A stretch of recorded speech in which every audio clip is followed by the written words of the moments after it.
Ever felt lost and confused on how to start your nursing career here in British Columbia? Well, I got you. In this video, I will be showing you the different steps, what to click, which website to go to, everything that you need to know to get started as an internationally educated nurse here in British Columbia. Keep on watching. Hey, what's up, guys? This is Nurse Fabb. I'm a Filipino registered nurse and an internationally educated nurse here in Canada. I make videos for fellow nurses like you to help you navigate your journey towards becoming a nurse here in Canada. If you're planning to take the same path, you should subscribe and follow along. Okay, so we're gonna start in the Google homepage, or like you can just type it in this search bar. But the regulatory board for British Columbia is called BCCNM, or British Columbia College of Nurses and Midwives. So if you click this, you're gonna go to the homepage. Okay, so we're here in BCCNM website.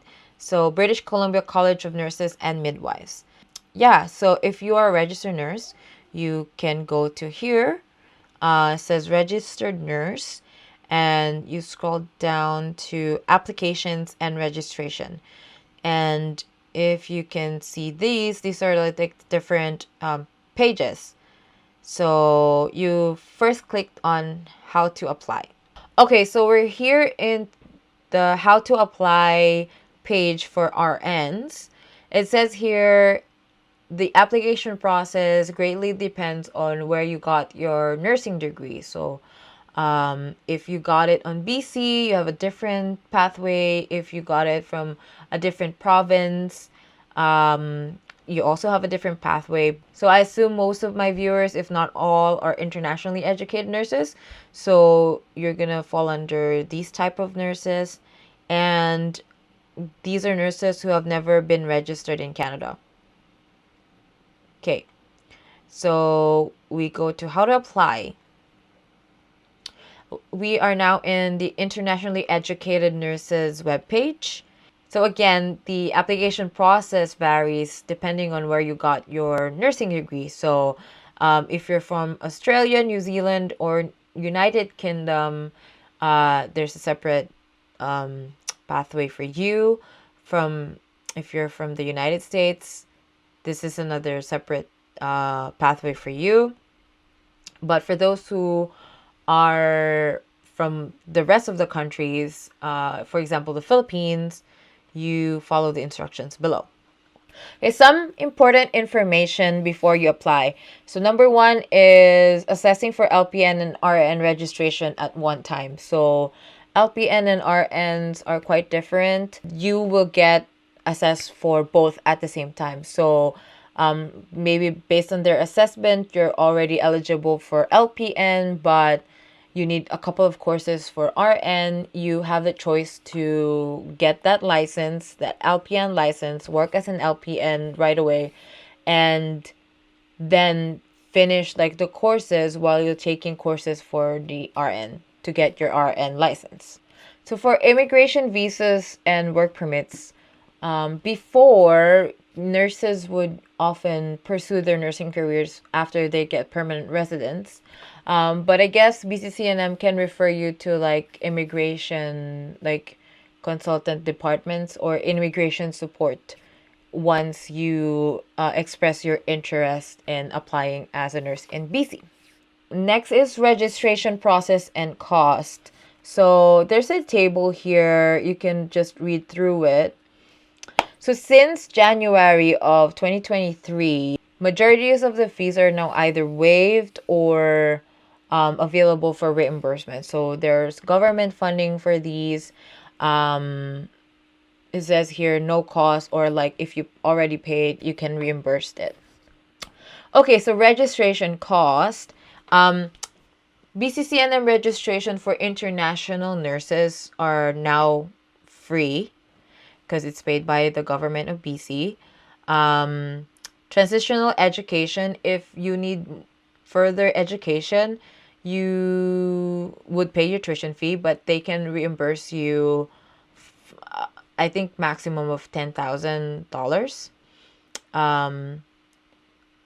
Registration exam, or the NCLEX, you have to pay 360, and then your BCCNM practicing registration is now 737.30. But if you work, safe to say, if you work in an authority, health authority, they can reimburse you for this.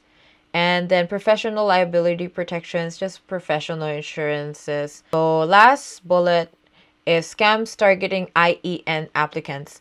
Please be aware of any agencies or individuals who are offering to complete applications to BCCNM and Inspire for a fee. These agencies are not endorsed by BCCNM or Inspire and should not be used by applicants. Applications must be completed and submitted by the person applying for registration. So yeah, I think I've seen some websites that offer those services.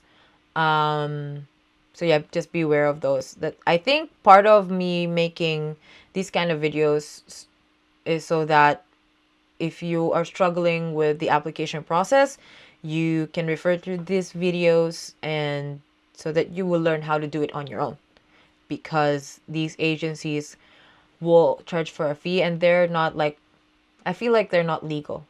So now into like the more nitty gritty stuff.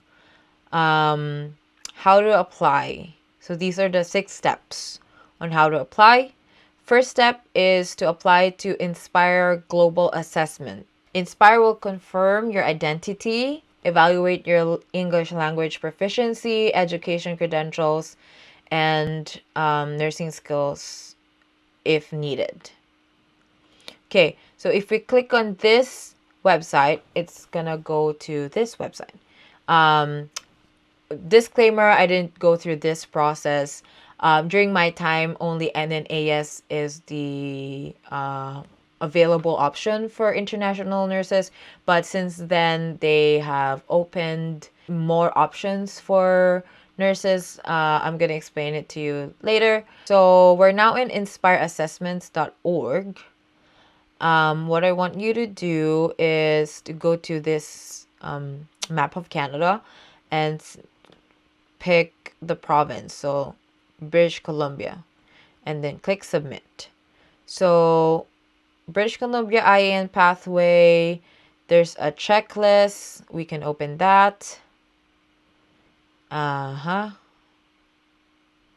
in this poster, you can see on this side your application checklist. So number 1 is create your account.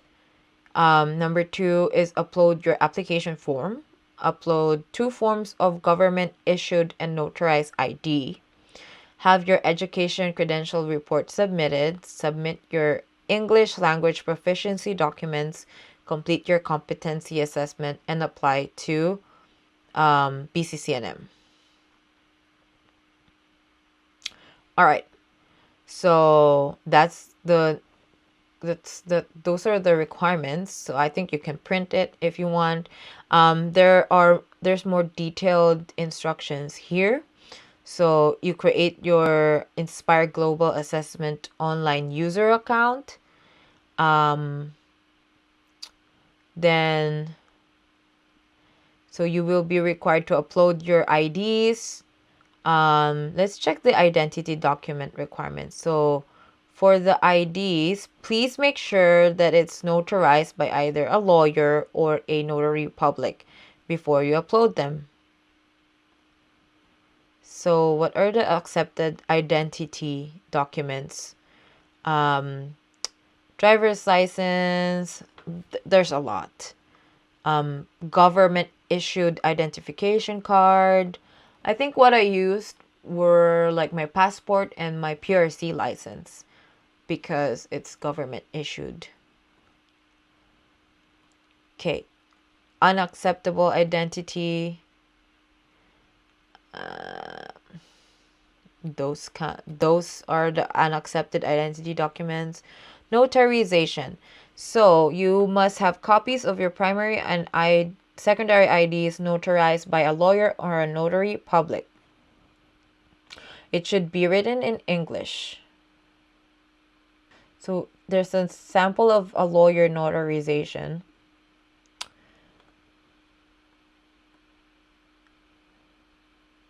So for example, the passport, I think it needs to look like this. So certified to be a true copy of the original seen by me. So the lawyer is saying that they actually saw you, and you saw the actual passport, I think.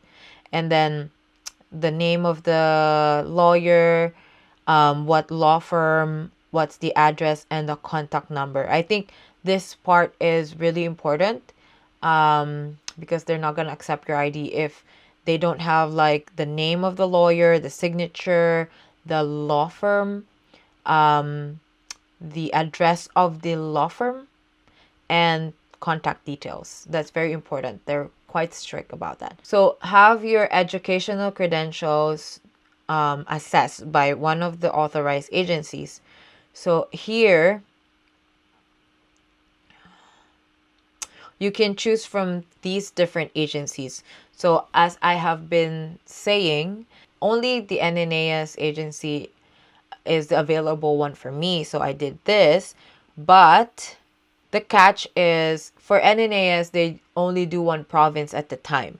So if you're strictly going to British Columbia, you can choose NNAS. But if you are planning to register in like multiple provinces, you should use the other options, which is like, I think it's easier and faster, and it costs less. Like for example, I think I already did a video about these educational backgrounds, so I would paste them here and comment that, put it in the description. Submit your proof of English language proficiency. Okay, so for English language proficiency, you can take your IELTS, your CELBAN. Though I think CELBAN is only available in Canada. I don't know. Probably take the IELTS if you're from abroad. Here, there are other alternative evidence. So a combination of at least two. I think basically whatever I submitted to NNAS, you will just submit it to Inspire. It's like you're just submitting to a different agency. Apply, and then so after you submit all the documents, you can apply to BCCNM.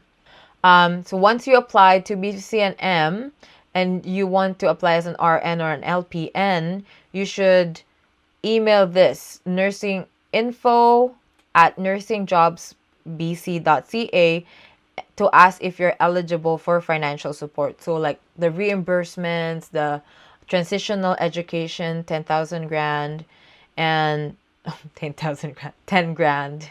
So that's inspireassessment.org. Now we're going back to the Internationally Educated Nurses website. After you submitted the requirements to Inspire and then you created your account to BCCNM, next is BCCNM will confirm your previous employment and previous registration. So BCCNM will give you instructions, like they're gonna send you a form that you have to send to your previous employer, or like your current employer if you're still working for them. They would fill out the form, sign it, like supervisor, or depends on who is like in charge for your employment. And then the employer must send it directly to BCCNM, so that it shouldn't be you who's sending it. It should be the employer, so they know that whatever information is on the form is directly from the employer to BCCNM, and it must be in English. 3, then they would review everything, the Inspire assessments, the nursing background, to come up with a final decision and then give you more instructions on what to do next. Number 4, transitional education or coursework. If you studied here and you haven't had your exam, they would give you a provisional registration, meaning they give you a year to take the NCLEX. But you can start working as a nurse. So If you have NCLEX, that's nice. If you don't have it, it's okay. They will give you time. And last but not the least, you need to pay your registration fee, which I have told you like around 700, but also you can reimburse it once you start working. And once you paid it, then your name would be able to be in like the online directory. So I guess that's it for now, guys. If you have questions, you can always comment in the comment section below. You can send a message. You can email me. You can go to my website for more resources. It's nursefabb.com. So yeah, I guess that's it. Hope to see you on my next video, and stay fabulously brave and beautiful. Bye.